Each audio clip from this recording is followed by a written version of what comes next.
Representantes da Comissão Arnes de Direitos Humanos estarão no Pará nesta semana para coletar informações e cobrar autoridades sobre a violência contra trabalhadores rurais e comunidades tradicionais na região.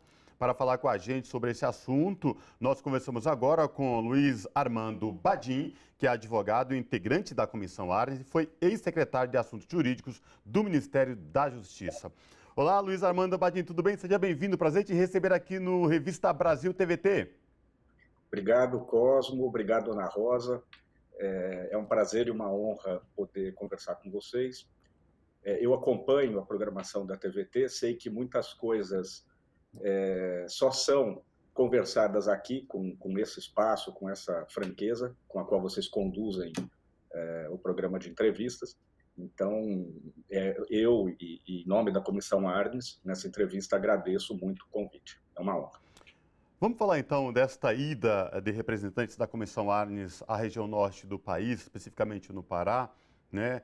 Região que vem aí nos últimos anos ganhando notoriedade na imprensa, mas não pela sua capacidade de desenvolver e ajudar as pessoas, mas por massacre, por violência contra povos originários, trabalhadores. Como que vai ser o trabalho de vocês? Vai ser de como a como, a quando a como, e vocês ficam lá quanto tempo? Você sabe, Cosmo, o Pará é um estado muito interessante, porque ele tem um grande potencial e um grande fardo, né, que carrega, que são justamente essas histórias de violências que vêm de muito tempo, né? Então, basta lembrar que o massacre de Eldorado dos Carajás, em 1996, né, quando 21 trabalhadores sem terra foram assassinados em conflito com a polícia, né? Isso aconteceu no dia 17 de abril de 1996, né? Então é simbólico que a Comissão Arnes comece a sua visita na próxima segunda-feira, num ato em memória desse evento, né? Mas este é e talvez um dos mais famosos episódios de história e de conflito e de violência na região. A gente pode lembrar inúmeros outros, né? Poucos anos depois, o Brasil inteiro, o mundo inteiro conheceu o assassinato da religiosa irmã Dorothy Stang, né? E para mostrar que é um tipo de violência e de conflito que não respeita mais nacionalidade, que não respeita nenhum tipo de fronteira, né? Então, hoje ela atinge a todos indiscriminadamente, não só as pessoas mais vulneráveis, os ribeirinhos, trabalhadores rurais, que estão desde sempre expostos, né? Mas ela é amplamente disseminada. Então, isso aconteceu há alguns anos, né? O assassinato da irmã Dorothy. Mais recentemente, o assassinato na Fazenda São Lúcia, massacre em Pau d'Arco, também sempre episódios recorrentes de uma violência quase endêmica, né? Um passado histórico de crimes não investigados, muitas vezes, né? Existe uma estatística sinistra recolhida com muita credibilidade pela Comissão Pastoral da Terra, que mostra que isso é antigo, né? Mas o fato importante é que, nos últimos anos, com uma política de fomento à violência armada, né, e à atuação de milícias e de outros criminosos, essa situação saiu completamente do controle, né? Então, esses episódios se agravaram e aumentaram nos últimos anos com uma política de incentivo a esse tipo de criminalidade, né, que não encontra, muitas vezes, resposta por parte do Estado, que não é capaz de investigar a fundo, apurar e punir os criminosos, os mandantes dessas atrocidades, né? Então, a gente tem essa estatística macabra, né, que aumenta nos últimos anos, até chegar em episódios mais recentes, né? O ano passado, por Aproveitando exemplo. que Perdão, Desculpa.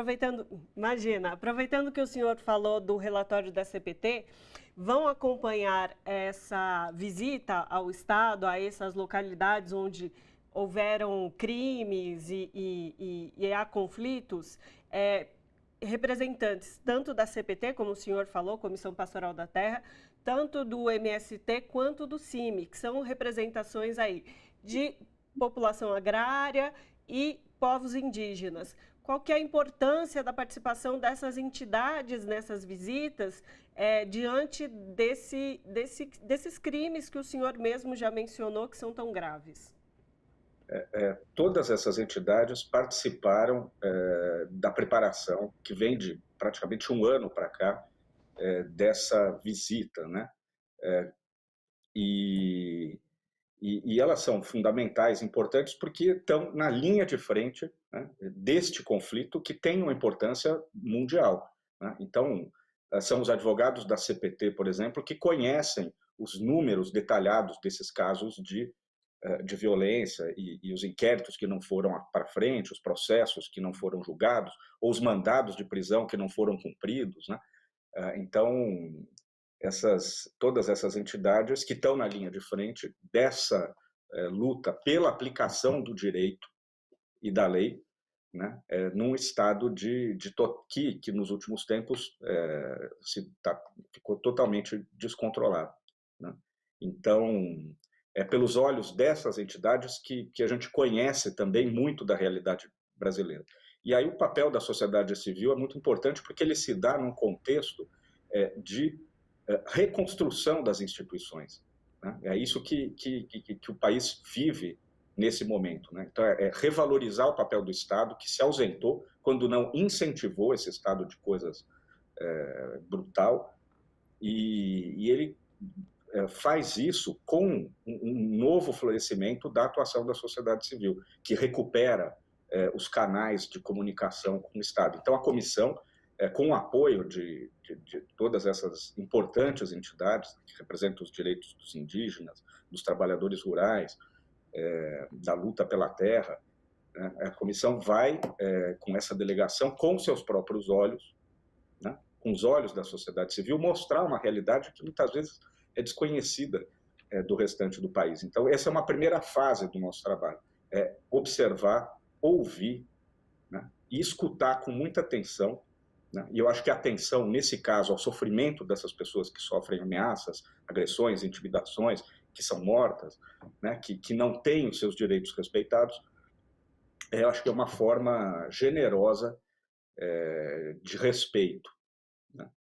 Então, é uma escuta atenta numa primeira fase, uma observação objetiva do que acontece, com a ajuda e pelos olhos também dessas entidades, para depois relatar à opinião pública, às autoridades estaduais, federais e à sociedade civil o que a gente viu nessa viagem importante que resgata uma tradição na defesa dos direitos humanos, que é a visita in loco, né?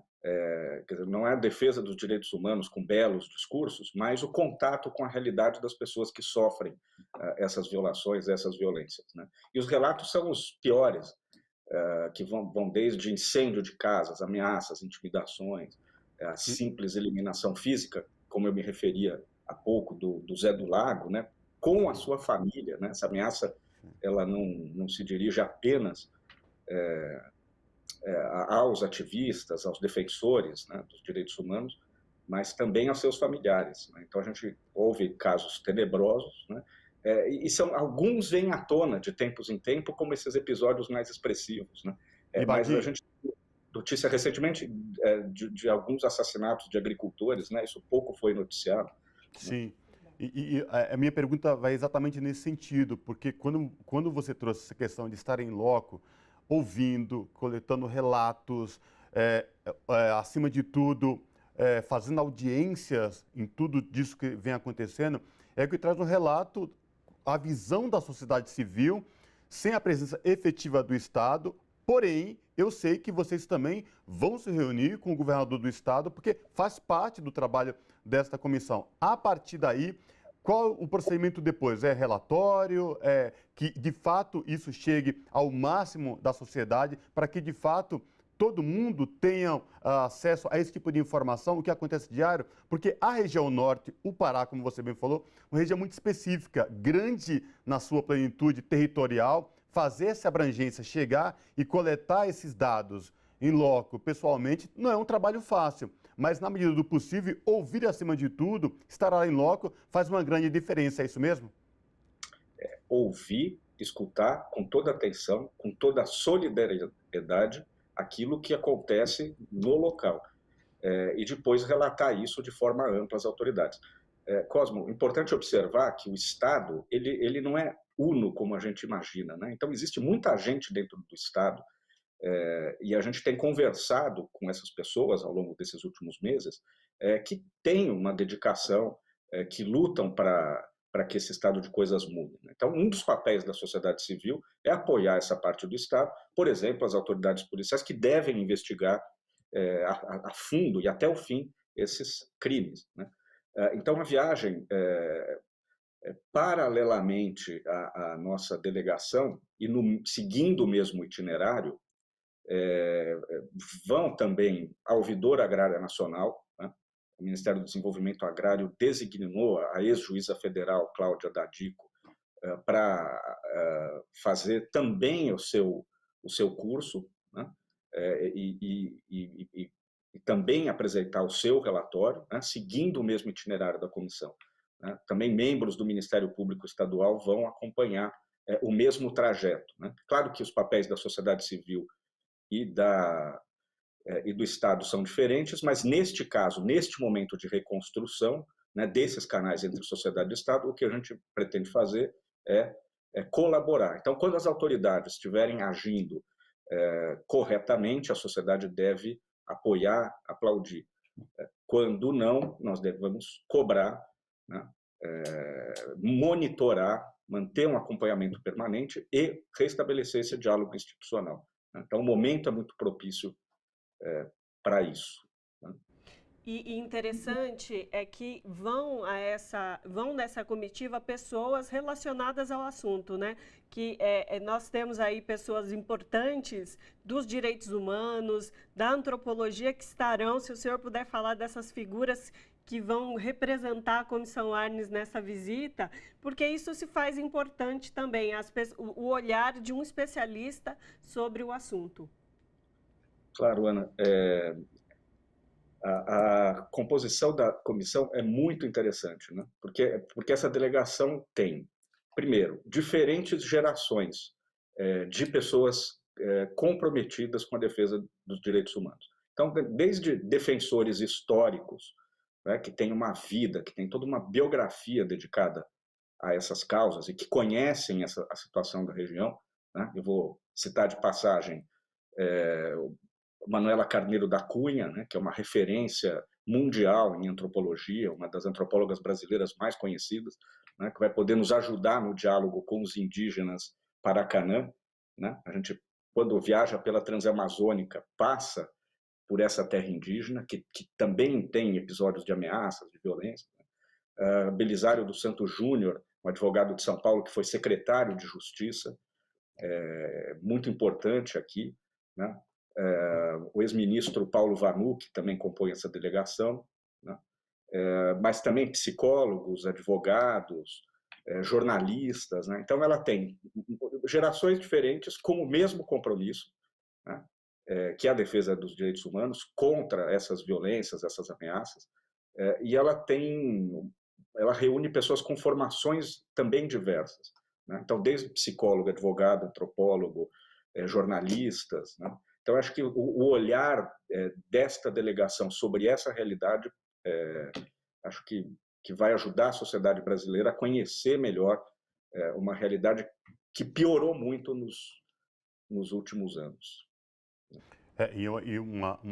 Um evento, né, uma viagem que tem um trabalho, uma configuração de um trabalho em rede, né?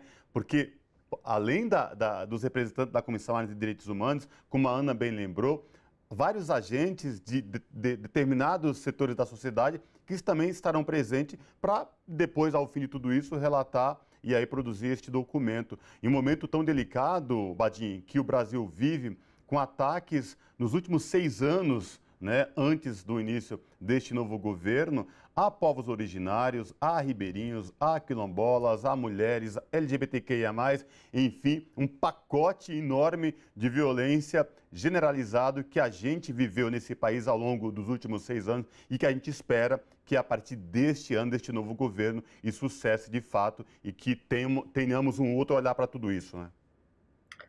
Esse é um momento muito importante de transição e eu acho que quem pode ajudar muito a completar essa transição e ajudar o Estado é a sociedade civil, representada por suas diversas organizações, né? Algumas historicamente dedicadas a esses temas, né? Então, é um momento em que, como eu disse, se reconstroem os canais e as pontes que foram destruídas entre o Estado e a sociedade, e que se faz uma transição, né, dessa violência fomentada contra as pessoas mais fragilizadas, mais vulneráveis, né, desse discurso e prática da violência para um discurso dos direitos, da Constituição, né, e que não se realiza sem o apoio da sociedade, né.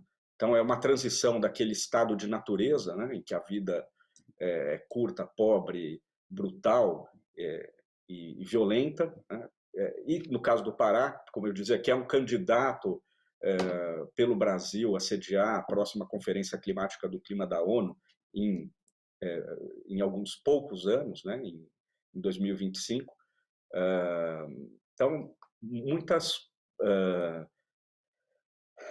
o Brasil pode transitar desse estado de natureza brutal para um estado da natureza em que a relação entre o homem e o seu entorno seja mais harmônica, né? Então, do direito da força e da bala, da pistola, que hoje tem prevalecido, para a força do direito, né, e da aplicação rigorosa da lei, que é uma das missões dessa delegação, né, que é cobrar do Estado que lembre desses episódios, que monitore, que investigue, e que isso não se repita, porque a aplicação da lei é necessária para evitar que novas tragédias anunciadas aconteçam no futuro. Então, como eu disse, é um Estado com problema histórico, mas com futuro promissor, né, se as coisas se encaminharem de uma forma muito diferente daquela que vinha vindo, né? Quer dizer, Basta olhar o mapa do Estado para entender o que eu estou falando. Olhando por cima, a gente vê que a disputa, um conflito importante para o mundo, acontece nessa região de fronteira. Então, vendo a imagem de satélite, se percebe um mosaico, né, de áreas preservadas, de outras degradadas, né? Então, como lidar com essa riqueza, com essa diversidade cultural, biológica, humana, né? E abandonar de vez esse passado criminoso de violência, né, em que as coisas se resolvem na bala e que dão uma imagem ruim de um lugar de faroeste caboclo, né, de terra sem lei, de terra de ninguém. A gente ouve essas expressões nas conversas, né, para um Estado promissor, alinhado com as melhores expectativas do mundo, né, que possa sediar a Conferência Climática, né, mas para isso tem que resolver esses problemas de insegurança da sua população, sobretudo aquela mais exposta a esses crimes. Então é isso, trabalhando no Memória, Verdade e Justiças, nesses crimes que já aconteceram, mas também em prevenir que aconteçam novos crimes, como o senhor já bem colocou aqui. Conversamos com o Luiz Armando Badin, que é advogado, integrante da Comissão Arnes e ex-secretário de Assuntos Jurídicos do Ministério da Justiça. A gente agradece demais a sua participação. A gente vai acompanhar os trabalhos dessa visita e aguarda o retorno e o possível relatório que vai sair desse trabalho. Tá ótimo. Obrigado, Ana. Obrigado, Cosmo. Agradeço a TVT por essa cobertura e esse interesse, e a gente espera trazer para vocês em retorno, né, em retribuição, né, um material muito rico, muito fiel, muito objetivo, né, para que a nossa opinião pública e a TVT, entre outros veículos, possam ajudar a sociedade brasileira a formar uma opinião sobre como deve ser o nosso futuro, né? Neste momento de escolha numa área de fronteira, né? Se ele vai ser violento e e criminoso, ou se a gente vai atender as melhores expectativas do mundo em relação ao futuro do Brasil. Perfeito. Perfeito. Obrigado. Muitíssimo obrigada. Abraço. Abraço.